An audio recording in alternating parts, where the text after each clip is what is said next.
Okay, finally, we're going to do a complete example of all the things we're going to try to find out about the closed loop system from the Bode plot given to us of the forward path transfer function when it's in a unity feedback configuration. Um, Here's all the things you can do in words. I'm not going to go over that again, and kind of where all this came from is in previous videos. I'm just going to get to examples and we'll show you by example. Um, there's some caveats. You can have weird Bode plots. For the most part, I'm going to ignore those kind of Bode plots. We'll get into Nyquist plots, which kind of handle the cases that Bode plots don't. But like in this example here, you get your phase margin and gain margin even have opposite signs, which is kind of weird. And you can have gains that never even cross the 0 dB line. We're just going to ignore those troublesome Bode plots. Well, let's get into example one. This is of the forward path transfer function, and somebody just gave this to us. So what's the first thing we could find out? System type. There's two ways to do it. What's this initial slope on the gain, or what's the initial phase? I think the initial phase is easier. And it's going to be a multiple of 90 degrees. If it's 0, it's a type 0 system. If it's 90 degrees, it's a type 1 system. And if it's 180 degrees, it's the type 2 system. And that's all we're going to deal with, type 0, 1, or 2. This guy comes in at minus 90, so it's a type 1 system.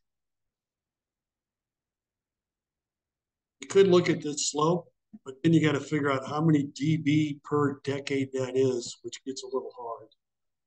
It's easier just to look here. It comes in at minus 90, so it's a type 1 system. Now, what about the case of 0? Which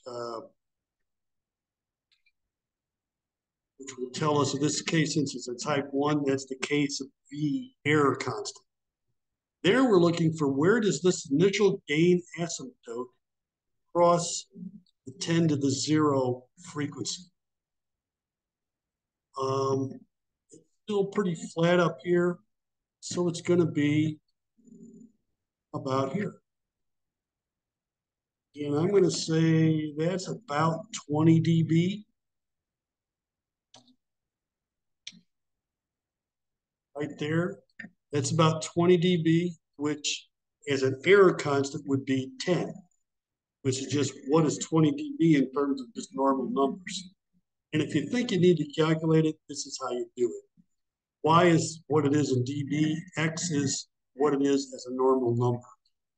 If you put in 20 here, you get 10 to the 1 power, which is 10. So there's our case of the error constant. 10.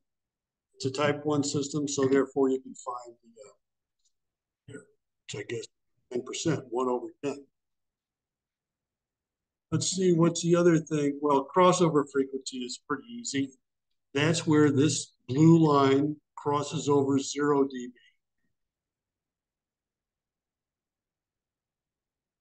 Right there is 10 to the 1 or 10 dB. A little less than that. I'll call it 9 dB. Not 9 dB, excuse me, 9 radians per second. 1, 10, 100, 1,000. That's a little less than 10, call it 9. And right away, we know the bandwidth is approximately just, we'll call it double that. So 18 radians per second, bandwidth, closed loop bandwidth.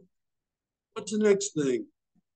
I'm not going to teach gain margin, but here's how you would read it. I'm not going to go over that. We do use phase margin. And what do we do there? Where does this gain slope go through 0 dB? This is going to look a lot like where the initial asymptote crosses. but it's about, again, at that frequency of 9. But what we're looking at is this gap here, the gap between the blue line in phase and the minus 180 phase. And if it's blue line is above minus 180 there, then it's positive phase margin.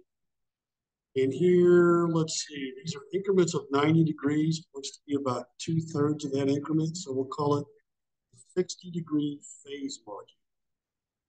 Positive, so it is stable. What if I, let's see, what if I increase the gain?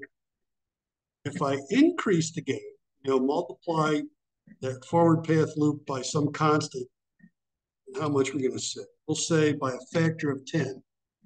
That's 20 dB. We're going to increase it.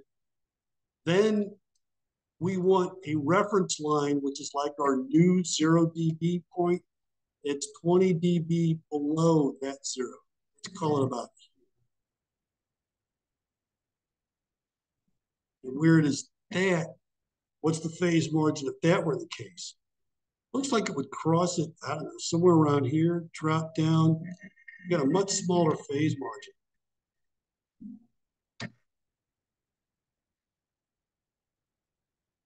See, if this were 20 dB below it, very small phase margin, near 0. I'm just going to say near 0. Maybe it's 5 or 10 degrees. What if I decrease the that gain, constant gain? Then I move my new reference line up. Decrease the gain, move the reference line up. And you don't have to draw the reference line if you kind of do this in your head. Let's say that's 20 dB because it's a factor of 10. 20 dB above. Here's where blue line crosses that new reference line. Now let's drop that down. Now I've got a big gap, almost a whole 90 degrees. We'll call it about 85 degrees. Big fat phase margin. What else can we find out? From phase margin, we can find out the peak overshoot in the time domain and the resonant peak, which is the overshoot in the frequency domain, by using this chart. Talked about this chart in the previous video. So for that, the first system where we didn't change that constant gain at all, where the phase margin was 60 degrees approximately. Let's see, what's the peak overshoot? Here's the 60 degrees of phase margin. Peak overshoots the blue line. It's about 10 degrees. I said something a little less than that, 8 degrees. 10 degrees would be a fine answer. And what's the resonant peak? There I'm using the right scale. The blue peak overshoot was on the left scale.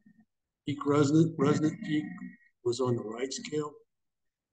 Where's the red line? It's a little bit above 1.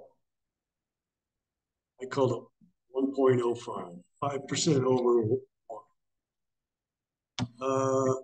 So this is all the stuff we learned about the closed loop system and its performance from the Bode plot of the forward path transfer function.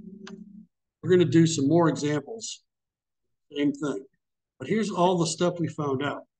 The system type, the error constant, and therefore the steady state error, that crossover frequency, which gave us the bandwidth,